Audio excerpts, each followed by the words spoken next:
My name is Andile Cele, known in the streets as Scotch is Dope. Basically, I founded a brand in 2009. Well, it started off as a store called Dope Store, which stands for Designer Original Product Enterprise. Basically, when I founded the store grew into a brand, and then the brand has gone back into its own store, and then kind of like a vice versa. My love and interest for fashion started off with sneakers and the sports basketball. And obviously, you know, Michael Jordan is the holy grail of basketball. I was in high school at that time. Obviously, when you play the sport, you want to look as good as the people you look up to. And everybody looked up to Michael Jordan. That's how I got into Jordans. From the Jordans, obviously, it evolves into your off-court gear. When the Iversons come in, what they wear before they come into the games in the NBA. And that kind of drew me more into fashion.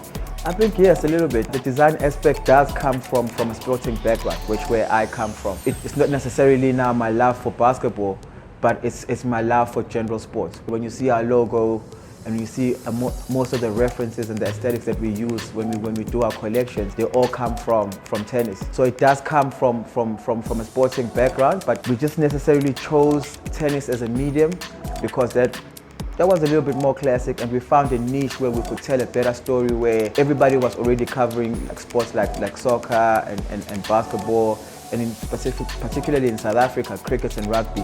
Those are not the hardest thing, but when you look at tennis, it's classic.